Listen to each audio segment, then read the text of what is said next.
नमस्कार बंधुरा आमार यूट्यूब चैनेले सकलके स्वागत।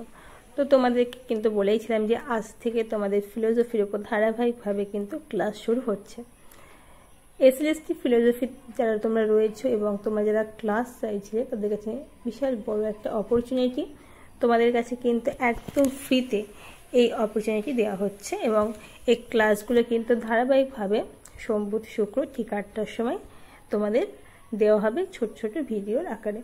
তো আজকে তোমাদের আলোচনা করব ইন্ডিয়ান ফিলোজফি নিয়ে। তবে ইন্ডিয়ান ফিলোজফি নিয়ে আলোচনা করার আগে সেটার যে সিলেবাসটা রয়েছে সেটা আমাদের কিন্তু দেখে নিতে হবে কি কি রয়েছে ইন্ডিয়ান ফিলোজফি। তো আজকে ইন্ডিয়ান ফিলোজফির যেটুকু সিলেবাস সেটা নিয়ে কিন্তু আলোচনা আমি করব, তারপরে কিন্তু ইন্ডিয়ান ফিলোজফিটা আমি শুরু করব। দেখো প্রথমে ১ নম্বর রয়েছে general features of Indian philosophy.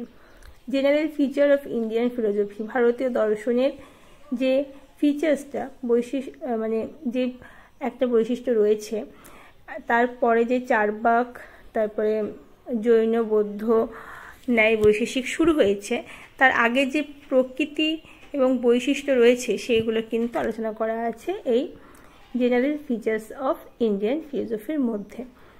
এর মধ্যে আমরা কিন্তু পাবো বেদ, উপনিষদ এবং ব্রহ্ম, ঋত, এই সমস্ত বিষয়গুলো কিন্তু আমরা এই ফিচার্স অফ ইন্ডিয়ান ফিলোজফির মধ্যে একটা মানে বেস আমরা তৈরি করে নিতে পারবো। তারপরে কিন্তু এই চারবাক, জৈন, বৌদ্ধ, ন্যায় বৈশেষিক, বেদান্ত এই সমস্ত দর্শনগুলো শুরু হয়। কিভাবে মূল ভিত্তিটা এলো তারই কিন্তু আলোচনা রয়েছে এই general features of Indian philosophy. এর মধ্যে থেকে কিন্তু প্রশ্ন তোমাদের আসবে, তো এই দিকটা কিন্তু আলোকপাত করা জরুরি। তারপরে রয়েছে চারবাক। চারবাক আমরা সবাই জানি একটা নাস্তিক সম্প্রদায়। যেহেতু ইন্ডিয়ান ফিলোজফির মধ্যে, ভারতীয় দর্শনের মধ্যে কিন্তু চারবাকটা একটা চরমপন্থী নাস্তিক সম্প্রদায় এবং এর মধ্যে রয়েছে এপিস্টেমোলজি, মেটাফিজিক্স এবং এথিক্স, জ্ঞানতত্ত্ব, অধিবিদ্যা এবং নীতিবিদ্যা। এগুলো কিন্তু চারবাক দর্শনের ভাগ রয়েছে। চারবাক দর্শনের মধ্যে এই তিনটে দিক কিন্তু খুবই গুরুত্বপূর্ণ দিক। এর মধ্যে কিন্তু আমরা নানা বিষয়গুলো জানতে পাই, যেমন পঞ্চ মহাভূতের স্বীকার, ৪টে মহাভূত স্বীকার করেছে, একটা মহাভূত স্বীকার করেনি চারবাকগণ। প্রত্যক্ষকে স্বীকার করেছেন, তাদের যে নৈতিকতা কি বলছে সমস্ত বিষয় কিন্তু এই চারবাক দর্শনের এই তিনটে টপিক থেকে আমরা কিন্তু জানতে পারি। এটাও কিন্তু খুবই গুরুত্বপূর্ণ একটা জায়গা, তো এটা নিয়েও আলোচনা করব। তারপর রয়েছে জৈনিজম।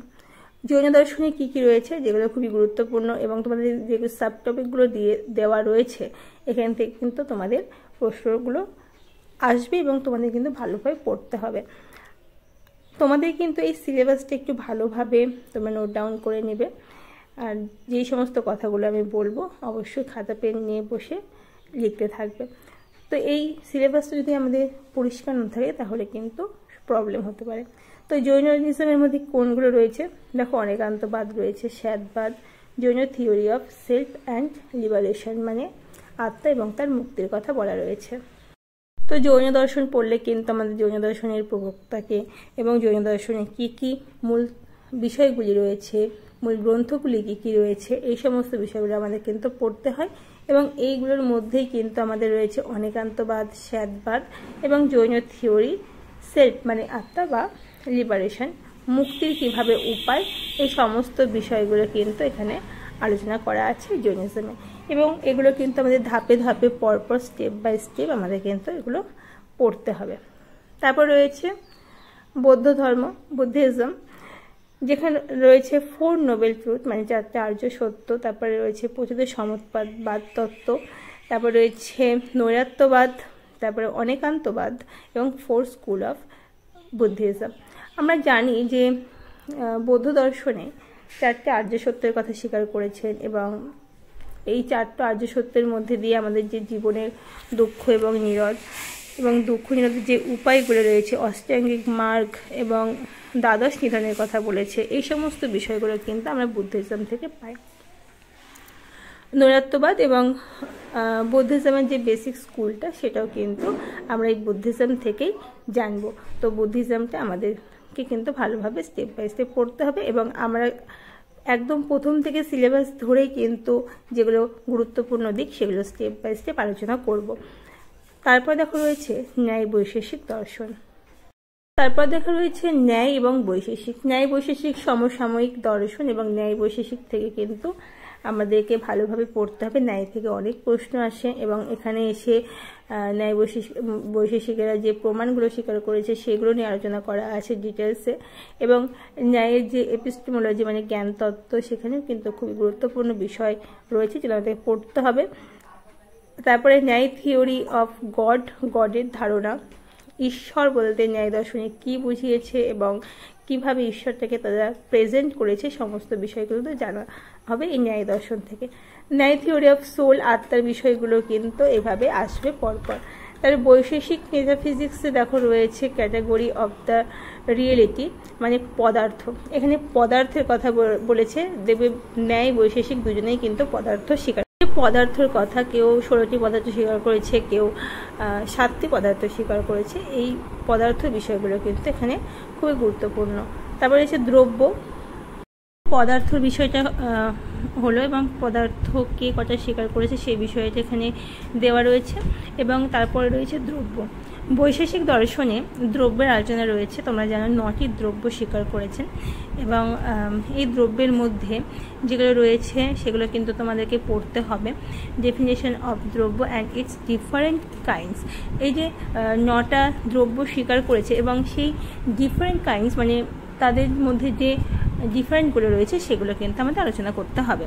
তারপর রয়েছে গুণও একইভাবে কিন্তু আমাদের আলোচনা করতে হবে, গুণগুলো ধরে ধরে। যেমন লেখা আছে ডিফারেশন অফ গুণ and a short account of its different kinds. এই গুণগুলো নিয়েও কিন্তু আমরা আলোচনা করব। তারপর রয়েছে কর্ম নিয়ে আলোচনা করতে হবে। তারপর রয়েছে সামান্য এবং বিশেষ, সমবায়। এই যে রয়েছে এই কনসেপ্টগুলো আমরা পরপর কিন্তু আলোচনা করব।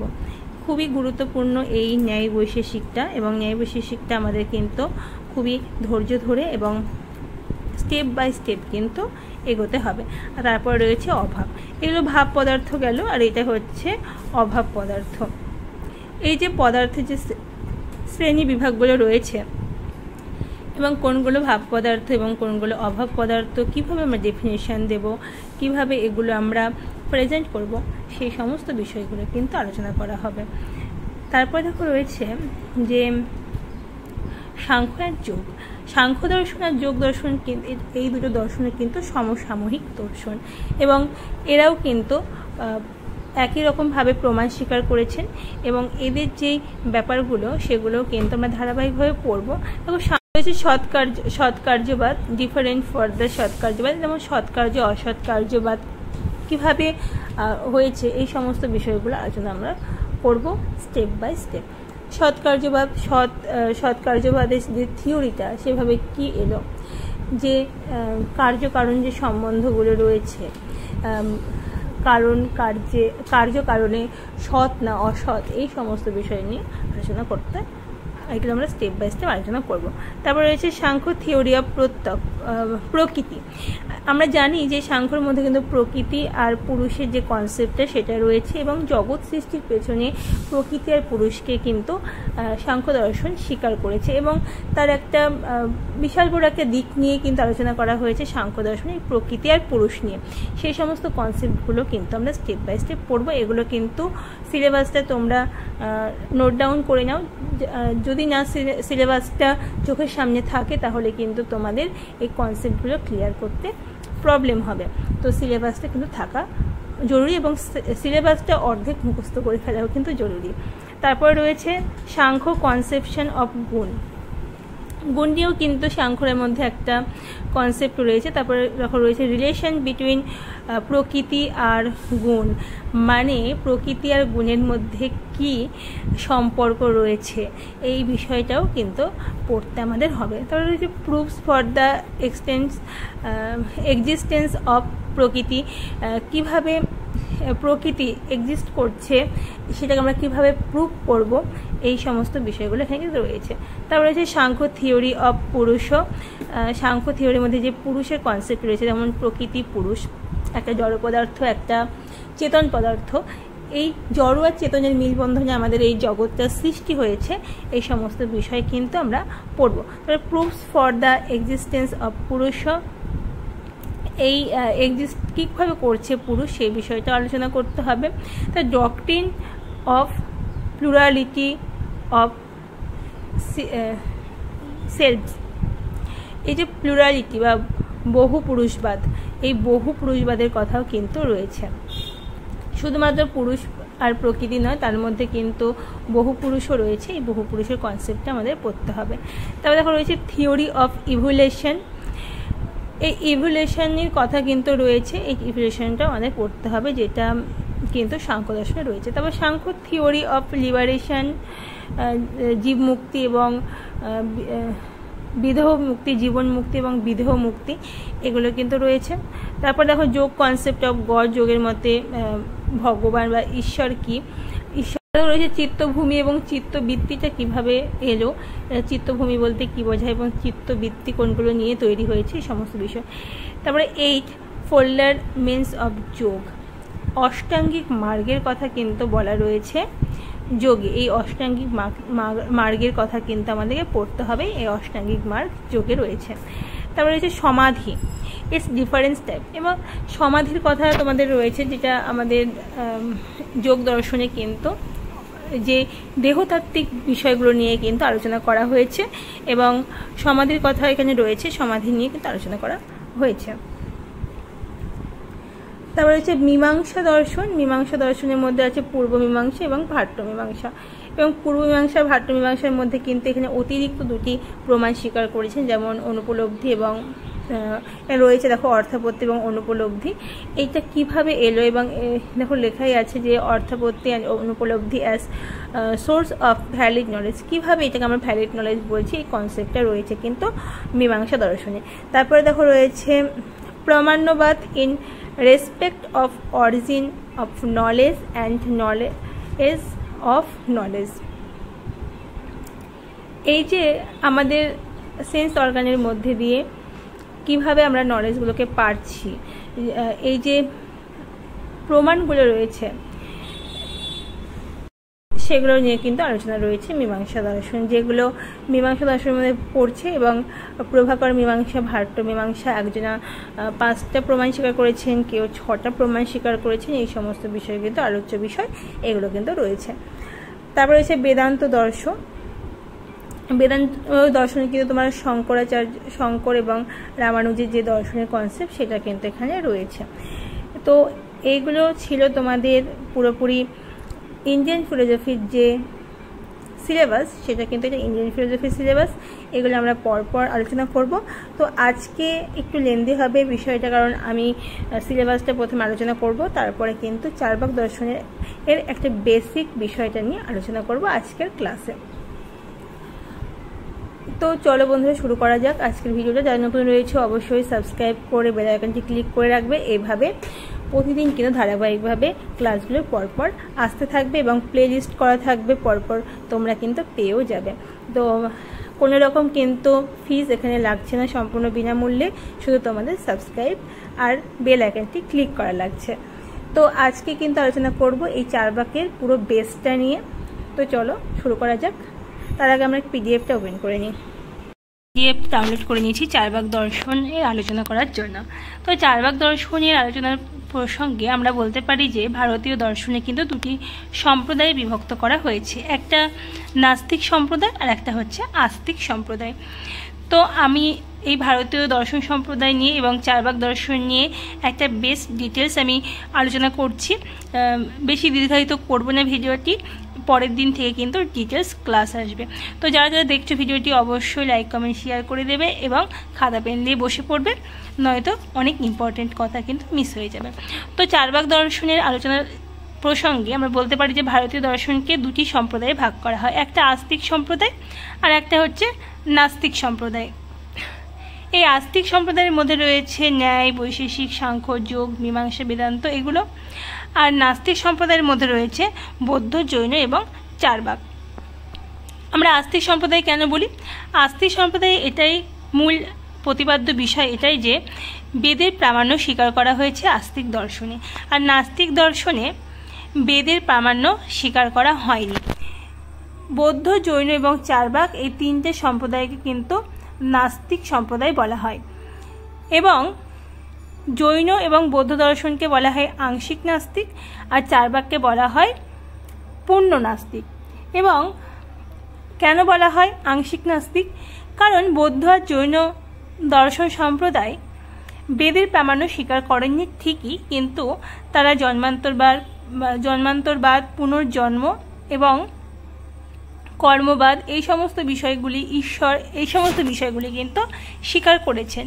আর চার্বাককে পূর্ণ নাস্তিক বলা হয় কারণ তারা যেমন বেদের প্রামাণ্য স্বীকার করেননি, তেমনই তারা ঈশ্বর, পুনর্জন্ম, জন্মান্তরবাদ, কর্মফল এই সমস্ত বিষয়গুলি কিন্তু স্বীকার করেননি। তার জন্য মাধবাচার্য তার সর্বদর্শন সংগ্রহ গ্রন্থে চার্বাক দর্শনকে নাস্তিক শিরোমণি বলেছেন, কারণ এটা চরমপন্থী নাস্তিক সম্প্রদায়। এবং পাশাপাশি যদি আমরা বলতে যাই যে চার্বাক দর্শনের কথা, তো চার্বাক দর্শন কিন্তু বলতে গেলে নাস্তিক সম্প্রদায়। তারা কিন্তু পুনর্জন্মবাদ এবং জন্মান্তরবাদ এই সমস্ত বিষয়গুলো স্বীকার করেনি। তারা সবসময় বলেছেন যে আমরা যতদিন বেঁচে আছি ততদিন আমাদের জীবনটা কাটবে সুখে। আমরা এই জীবনটা একবারই পেয়েছি, পরে এই জন্ম আছে কি নেই এই সমস্ত বিষয় আমরা প্রত্যক্ষের মধ্যে দিয়ে জানতে পারি না, কারণ চার্বাক দর্শনরা একটাই প্রমাণ স্বীকার করেছেন, সেটা হচ্ছে প্রত্যক্ষ। চক্ষু, কর্ণ, নাসিকা, জিহ্বা, ত্বক এই 5টি ইন্দ্রিয়ের দ্বারা আমরা যে সমস্ত বিষয়গুলোকে জানতে পারি সেইগুলোই হচ্ছে আমাদের একমাত্র প্রমাণ এবং সেগুলোকে আমরা সত্য বলে কিন্তু স্বীকার করব। তাই তারা প্রত্যক্ষকেই একমাত্র প্রমাণ বলে স্বীকার করেছেন। চার্বাক দর্শন কিন্তু মনকে বা অতীন্দ্রিয়, যেটা আমাদের অন্ত ইন্দ্রিয়, সেটা কিন্তু স্বীকার করেনি, কারণ সেটা অনুমান সাপেক্ষ। তো আমাদের কিন্তু বলতেই পারি যে এই যে চার্বাক দর্শন সম্প্রদায়, তাহলে সেটা কটা প্রমাণ স্বীকার করেছে? তারা কিন্তু শুধুমাত্র একটা প্রমাণই স্বীকার করেছেন। এবার আমরা চার্বাক দর্শন কিভাবে এলো এবং চার্বাক দর্শন প্রথম প্রবক্তাকে, এই সমস্ত বিষয়গুলো নিয়ে আলোচনা করব। আমরা জানি যে চার্বাক দর্শন নিয়ে কিন্তু আমাদের অনেক মতবিরোধ রয়েছে, কারণ চার্বাক দর্শনের কোনো রকম লিখিত পুঁথি আমরা পাই না, কারণ যতটুকুই পাই সেগুলো কিন্তু অন্যের ইন্টারপ্রিটেশনের মাধ্যমে আমরা কিন্তু পাই। তো এই চার্বাক দর্শন নিয়ে কিন্তু অনেক মতভেদ রয়েছে, যে তার চার্বাক দর্শনের কে প্রতিষ্ঠাতা, সেই সমস্ত বিষয় নিয়ে যেমন মতভেদ রয়েছে, তেমনই কিন্তু চার্বাক দর্শনের আসল কি থিওরি রয়েছে সেই সমস্ত বিষয় নিয়েও কিন্তু মতভেদ রয়েছে। ভারতীয় দর্শন সম্প্রদায়ে কিন্তু এটা মনে করা হয় যে চার্বাক দর্শনের প্রথম প্রবক্তা কিন্তু অজিত কেশকম্বলী। অজিত কেশকম্বলীকে কিন্তু চার্বাক দর্শনের প্রথম প্রবক্তা হিসাবে ধরা হয়। তো কি বলা রয়েছে? অজিত কেশকম্বলী উল্লেখ করেছে, দেখো, মানুষের 4টি ভূতের দ্বারা গঠিত। মানুষ 4টি ভূতের দ্বারা গঠিত, কারণ চার্বাক দর্শন কিন্তু 4টি মহাভূত স্বীকার করেছেন, 5টা কিন্তু স্বীকার করেনি। এই 4টি মহাভূত কি? এই 4টি মহাভূত হচ্ছে ক্ষিতি, অপ, তেজ, মরুত। এই 4টি মহাভূত তারা স্বীকার করেছেন। তারা বোম বা আকাশকে কিন্তু মহাভূত বলে স্বীকার করেননি, কারণ সেটা প্রত্যক্ষের বিষয় না, কারণ আমরা বোম বা আকাশকে প্রত্যক্ষের দ্বারা প্রত্যক্ষ করতে পারি না, তাকে কিন্তু অনুমান করতে হয়। তাই চার্বাক দর্শনে কিন্তু 4টি ভূতের কথা স্বীকার করেছেন। তার মতে, অজিত কেশকম্বলীর মতে, মানুষের 4টি ভূতের দ্বারা গঠিত। মানুষের মৃত্যুতে পার্থিব উপাদান মৃত্তিকাতে, জলীয় উপাদান জলে, তেজের উপাদান তজে বা অগ্নিতে, বায়বীয় উপাদান বায়ুতে প্রত্যাবর্তন করে বিলীন হয়। তো আমরা কিন্তু ভারতীয় দর্শনে এই চার্বাক দর্শন সম্প্রদায়কে জয়রাশি ভট্টের তত্ত্বপল্লব সিংহ গ্রন্থ ছাড়া চার্বাক দর্শনের আর কোনো গ্রন্থ কিন্তু পাওয়া যায় না। তো যতটুকু আমরা চার্বাক দর্শনকে জানি, এবং সেটা কিন্তু জয়রাশি ভট্টের তত্ত্বপল্লব সিংহ গ্রন্থের দ্বারাই কিন্তু আমরা এই চার্বাক দর্শনকে জানি। চার্বাক দর্শন সম্পর্কে সঠিক ধারণা করা কিন্তু খুবই কঠিন, এবং অন্যান্য ভারতীয় দর্শনের গ্রন্থ থেকেই এই দর্শনের সম্পর্কে জানা যায়। এই দর্শন সম্প্রদায়ে কিন্তু সরাসরি মূল গ্রন্থ আমরা পাই না। অন্যদের যে দর্শন গ্রন্থ তার থেকেই কিন্তু আমরা এই চারবাক দর্শনকে জানতে পারি। যেমন প্রখ্যাত নৈয়ায়িক উদয়নাচার্যের ন্যায় কুসুমাঞ্জলি, জয়ন্ত ভট্টের ন্যায় মঞ্জুরি, সদানন্দ জ্যোতির অদ্বৈত ব্রহ্মসিদ্ধি, বিদ্যারণ্য মুনির বিবরণ প্রমেয় সংগ্রহ এবং অন্যান্য ভারতীয় আস্তিক দর্শনের গ্রন্থে, হিন্দু জৈন প্রভৃতি সংস্কৃতি ও পালি গ্রন্থসমূহে এবং বৌদ্ধ পালি গ্রন্থসমূহে চারবাক দর্শনের সম্পর্কে মূল্যবান তথ্য পাওয়া যায়। তো আমরা যতটুকু চারবাক দর্শনকে জানি সেগুলো কিন্তু এই সমস্ত ভারতীয় দর্শন সম্প্রদায়ে যে আস্তিক সম্প্রদায়গুলো রয়েছে তাদের থেকে কিন্তু আমরা জানতে পারি এই চারবাক দর্শনকে। এবং দেখো এই চারবাক দর্শনের যেই ব্যাখ্যাগুলো রয়েছে সেটা কিন্তু মাধবাচার্য তার সর্বদর্শন সংগ্রহ গ্রন্থে চারবাকের মতবাদ সংক্ষেপে ব্যাখ্যা করেছেন। আমরা চারবাক শব্দটা চারবাক বলতে সাধারণত জড়বাদীকে বোঝানো হয়ে থাকে, কিন্তু চারবাক শব্দের মূল অর্থ রহস্য। একটি মত অনুসারে কি জানা যায়, চারবি নামে এক ঋষি জড়বাদ প্রচার করেন এবং তার নামানুসারে এই দর্শনকে চারবাক দর্শন বলা হয়। আবার কেউ কেউ বলেন যে চারবাক কোনো ব্যক্তির নাম নয়, চারবাক হলো জড়বাদীদের সাধারণ নাম। চারবাক বলতে তাদেরকে বোঝায় যারা খাও দাও আনন্দ করে, এই সমস্ত কথাগুলি বলে। এবং সরদর্শ সমুচ্চয়ের টিকাকার গুণরত্নের মতে পাপ পুণ্য প্রভৃতি পরোক্ষ তত্ত্বকে চর্বণ বা নাশ করে বলে একে চারবাক বলা হয়। কেউ কেউ বলেন যে বৃহস্পতির অন্য নাম চারু, যারা চারু অর্থাৎ বৃহস্পতির বাক অর্থাৎ বাক্য অনুসরণ করে তাকে কিন্তু চারবাক বলা হয়। আবার অনেকের মতে এই দর্শনের কথা যেমন খাও দাও আনন্দ করো সাধারণের কাছে চারু বা মনোরম বা শ্রুতি মধুর ছিল বলে এই দর্শনের নাম কিন্তু চারবাক দর্শন হয়েছে। অনেকে বৃহস্পতিকে নাস্তিক মতের প্রবর্তক বলেন। সর্বদর্শন সংগ্রহ গ্রন্থে মাধবাচার্য বৃহস্পতিকে জড়বাদের প্রবর্তক রূপেই উল্লেখ করেছেন। তো আমরা কি জানলাম যে আমরা এই চারবাক দর্শনটা কিভাবে পাই, এই চারবাক দর্শনটা কিভাবে আসে। চারবাক দর্শন কিন্তু একটি জড়বাদী দর্শন এবং চারবাক শব্দের যে মূল অর্থ সেটা নিয়েও কিন্তু অনেক মতভেদ রয়েছে।